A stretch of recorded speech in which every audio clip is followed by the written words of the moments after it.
The exchange. The artificial lights of orbital station Gamma 9 flickered as another power surge rippled through the aging structure. Lyra Quinn gathered her precious seedling samples, checking each preservation unit with practiced care. Her hazel eyes focused despite the exhaustion pulling at her slender frame. Station-wide announcement: failure in Sector 7. All personnel maintain current positions until further notice. Repeated system failures had become common in the past month, as Earth's funding for orbital research dwindled, redirected to address the environmental catastrophes below. 29 and already watching her life's work collapse around her, Lyra had spent 6 years developing hybridized plant species capable of surviving on toxin-saturated soil. Now her research expedition to the outer colonies had been canceled. Her lab was being decommissioned, and deportation orders back to Earth waited in her inbox. Returning to Earth meant abandoning everything. Her plants would die in quarantine, and Earth had no facilities to continue her work. Not anymore, not since the Great Collapse. "Dr. Quinn?" A voice called from the laboratory entrance. "Director Morrison wants to see you immediately." The director's office reflected the station's decline, furnishings once sleek and modern, now showing wear and neglect. Morrison herself looked equally tired, her once crisp uniform hanging loosely on her frame. "Lyra, I've received your appeal," Morrison began, "but there's nothing more I can do. The board has made their decision. All non-essential personnel must return Earthside by the end of the month." "But my work," Lyra protested. "These plant hybrids could help reclaim contaminated areas. They're our best hope for restoring agricultural zones." Morrison's expression softened slightly. "I know, but Earth's governments are focused on immediate solutions, not long-term recovery. The funding simply isn't there." She slid a tablet across the desk. "Your departure is scheduled for the 23rd, along with the other research staff." Leaving the office, Lyra found herself wandering toward the observation deck, the massive viewport offering a perfect view of Earth below, once blue and green, now swirled with the sickly brown of dust storms and toxic clouds.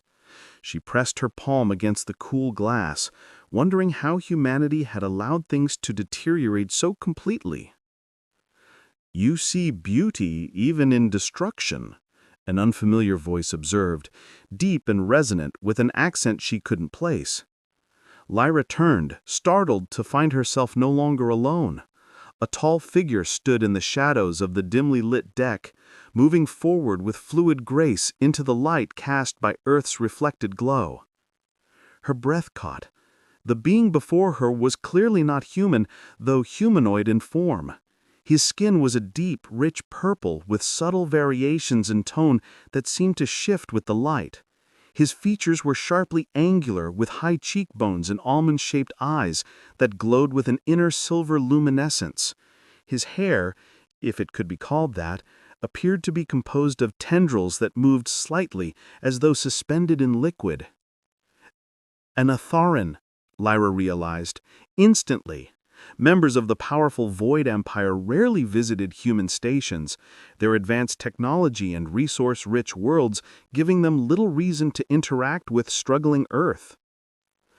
"I see potential for renewal," Lyra corrected, finding her voice, "not destruction. What brings a Void Scion to our humble station?" The Natharan's mouth curved slightly. "You recognize my kind? This is unexpected. Though your assessment is correct, I am Zareth, clan heir to House Natharan, Third Sphere." He moved closer, his height towering over her slender frame. "I have been observing your research, Dr. Quinn. Your work with adaptive botanical hybridization has application potential beyond Earth's limited vision." Lyra's scientific curiosity overcame her initial unease. "How would you know about my research?" Zareth produced a small device projecting holographic images of her published papers along with laboratory footage she'd never released. I make it my business to know of innovations across all sectors. Your approach to genetic adaptation is unique among humans. Before Lyra could question this invasion of privacy, he continued, I have a proposition that would benefit us both. Proposition, Lyra repeated warily. I require a mate to satisfy my clan's succession requirements, Zareth stated with startling directness. You require resources to continue your research. I am offering an exchange. Lyra stared, unsure she'd heard correctly. You're proposing what, exactly?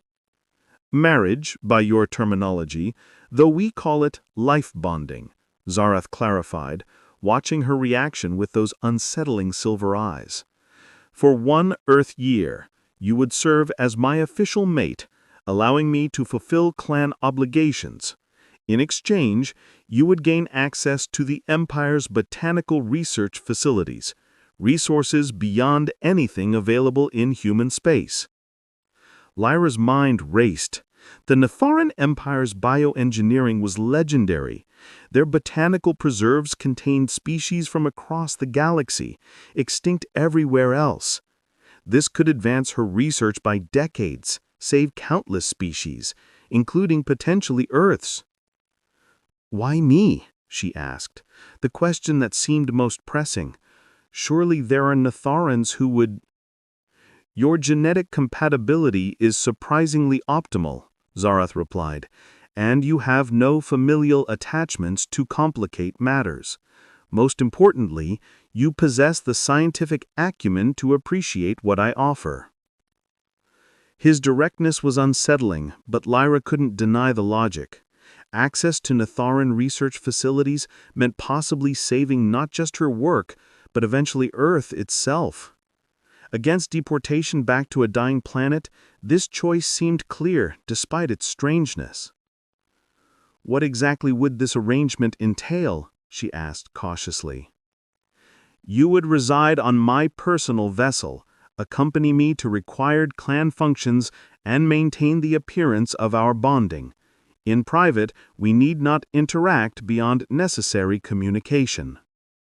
She studied him, noting the rigid posture, the careful distance he maintained. Is that how all Netharan marriages function? Separation in private? The Netharan's expression flickered briefly. Netharans do not typically form bonds based on emotional attachment. Our unions serve genetic advancement, clan alliance, or political necessity. Ours serves my requirement for clan succession and your scientific ambitions, a mutually beneficial arrangement.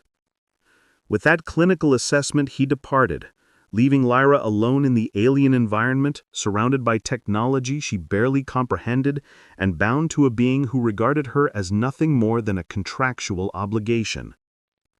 The following days established a pattern. Zareth remained largely absent, engaged in what he termed clan responsibilities, while Lyra explored the ship's vast botanical research facilities, her scientific curiosity temporarily overwhelming her discomfort with the situation. The laboratory exceeded her wildest dreams, containing specimens from thousands of worlds, cultivation technologies centuries beyond Earth's capabilities, and automated systems that could analyze genetic compatibility in minutes. What would have taken her years on Earth, she could accomplish in days here.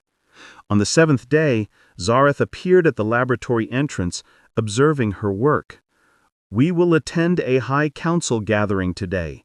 You will be presented to the clan elders as my bonded mate. Appropriate attire has been provided in your quarters. The garment waiting for Lyra resembled liquid silver, fabric flowing like water when she lifted it from its container, somehow adjusting to her form as she put it on, accentuating her human figure while maintaining Netharan aesthetic sensibilities. When she emerged, Zareth's silver eyes widened momentarily before his expression resumed its usual impassivity. Acceptable, he said, though something in his tone suggested more complex reaction. The council chamber intimidated with its scale and grandeur. Hundreds of Natharans gathered in concentric circles around a central platform, their purple skin varying in shade and luminosity, creating a living tapestry of violet hues. Conversation ceased as Zareth led Lyra forward, his hand not touching hers but hovering protectively near her back. "Zareth Plan Air Third Sphere presents his bonded mate," the announcement echoed through the chamber. Lyra felt hundreds of silver eyes examining her, judging her, evaluating her worthiness. Whispers in the majuscular Natharan language surrounded her. Though she couldn't understand the words, the tone conveyed curiosity, skepticism, perhaps disdain. The High Council elder approached, his ancient purple features set in stern lines. "This Heart's transformation." The sacred chamber deep within Kalani Prime's ancestral temple glowed with violet energy as preparations for Zareth's transformation reached final stages. Ancient symbols etched into crystalline walls pulsed with increasing intensity, matching the luminescent patterns now clearly visible through Zareth's purple skin. Lyra watched from the antechamber, where attendants had left her to make her final decision. The past 2 weeks had given her perspective on everything that had brought her to this moment. Her initial desperation for research access, Zareth's calculated arrangement, their gradually evolving relationship, and the choice now before her. She had completed her botanical research objectives, creating successful hybrids that could potentially heal damaged ecosystems, including Earth's. The Natharan archives had been copied to her personal devices, her scientific goals fulfilled. She could return to human space, resume her work with unprecedented knowledge and resources without participating in Zareth's transformation. Yet she remained, contemplating permanent bonding with a being who had initially approached their relationship as a transaction, but who had gradually revealed depths of character and feeling beneath his controlled exterior. The High Priest approached, his ancient features solemn. The alignment approaches. Clan Herr Zareth enters the chamber. Now has the human decided. Lyra met the priest's silver gaze. "My name is Dr. Lyra Quinn, and yes, I've made my decision." Inside the sacred chamber, Zareth knelt at the center of concentric rings of flowing energy, his formal garments replaced by ceremonial attire that left the luminescent patterns of his purple skin exposed, the markings now pulsing with light that seemed to reach toward the void energies above him. Pain evident in his features, he maintained rigid control as transformation energies began to flow around him. Without compatible resonance, the process would overwhelm his system rather than transform it, the void taking rather than enhancing. The massive doors opened, Lyra entering with quiet determination, crossing the threshold that separated observers from participants. The priest behind her announcing in formal tones, "The bonded mate approaches the sacred circle." Zareth's silver eyes found hers, surprise, and something deeper evident in his gaze. "You chose to come." "Did you think I wouldn't?" Lyra asked, moving closer to the energy circle. "I completed my research objectives. Our arrangement fulfilled its purpose for you," Zareth replied, his voice strained as another wave of transformation energy pulsed through him. "Your decision defies logical analysis." "Some decisions aren't made logically," Lyra countered, as she stepped into the innermost circle, kneeling before him. "Human emotions are messy, complicated, inconsistent, but they're also powerful. I choose to stay, not because of research or obligation, but because I care about what happens to you."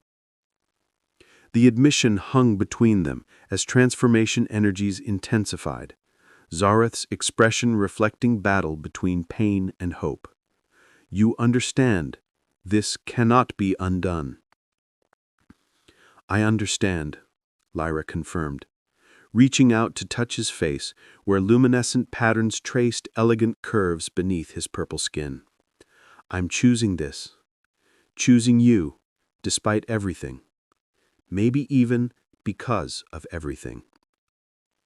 When her fingers connected with his skin, the energy patterns surrounding them shifted, flowing between them rather than around them. The priest's voice rising in ceremonial chant as the bonding resonance established itself. Zareth's hands found hers, their fingers intertwining as void energies enveloped them both, Lyra gasping as unfamiliar sensations cascaded through her consciousness, glimpses of Zareth's thoughts, emotions, memories flowing into her mind as hers flowed into his, barriers between them dissolving in the resonance of transformation. The process lasted hours, subjective time expanding as their connection deepened, physical sensation giving way to shared consciousness, where his analytical precision complemented her intuitive leaps, where his control balanced her expressiveness, where two different approaches to understanding reality found harmony rather than conflict. When awareness of physical surroundings gradually returned, Lyra found herself still kneeling before Zareth, their hands connected, the energy patterns now settled into stable configurations around them both, the transformation complete. Zareth's appearance had subtly changed, his purple skin now containing deeper violet tones, the luminescent patterns permanently visible beneath the surface. His silver eyes containing flecks of amber that reflected Lyra's hazel coloring, the physical manifestation of their genetic resonance.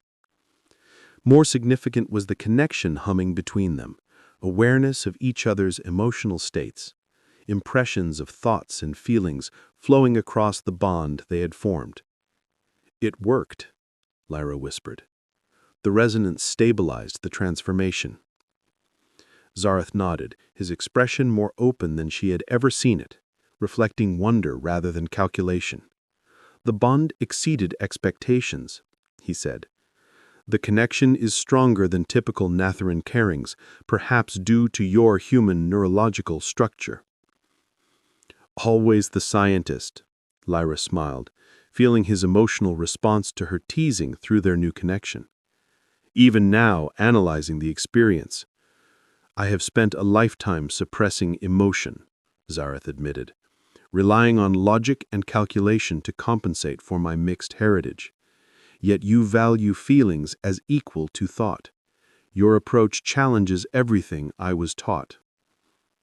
They rose together, the temple attendants maintaining respectful distance as they made their way from the sacred chamber to private quarters where they could adjust to their new connection. Alone together, Zareth finally expressed what Lyra now sensed clearly through their bond. I feared emotion as weakness, taught that attachment created vulnerability, that logic must supersede feeling. Your presence in my mind reveals the error in that teaching. Lyra moved closer, feeling his arms encircle her with newfound ease. The barriers between them dissolved by shared consciousness. And I thought Natharans were cold, emotionless beings governed purely by logic, when really you feel everything just as intensely as humans. You just express it differently. Zareth's hand traced the curve of her cheek. I have felt more since meeting you than in all my previous existence. Emotions I lacked context to understand. Attraction, admiration, eventually what humans call love. Concepts Natharan culture acknowledges but discourages. Love, Lyra repeated, feeling the truth of it resonating through their bond. Is that what this is between us? His answer came not in words, but in emotions flowing freely through their connection, depth of feeling transcending linguistic limitation as his lips found hers in a kiss that carried none of the hesitation or restraint of their first encounter. Their physical union that night reflected their mental connection, barriers between species dissolving in shared pleasure and discovery. Zareth's purple skin illuminating with patterns that responded to Lyra's touch, his careful control finally surrendering to the emotional intensity they created together. In the aftermath, as they lay intertwined, Lyra traced the luminescent patterns across his chest, feeling his contentment through their bond. "I never imagined when you approached me on that observation deck that we would end up here." "I calculated probabilities extensively," Zareth admitted, his fingers playing through her hair with fascination. The scientific partnership seemed certain. The emotional connection was statistically improbable. Yet here we are, defying analytical prediction. 6 months later, Lyra stood in the massive botanical research dome she and Zareth had established on a rehabilitated moon orbiting Earth. The facility housed thousands of hybrid plant species developed through combined Natharan and human techniques, including several that had already begun reclaiming toxic zones on Earth's surface. Zareth appeared beside her, their bond allowing each to sense the other's approach before physical awareness, his arm sliding around her waist with easy familiarity. "The Earth Restoration Council reports 70% survival rate for the Hydra adaptation species you developed," he said, pride flowing through their connection. "Your intuitive approach proved correct again." "Our approach," Lyra corrected, leaning into him. "Natharan precision with human creativity. The Council has requested additional hybrid variants for the southern continental regions." Zareth nodded. "We should inform the research team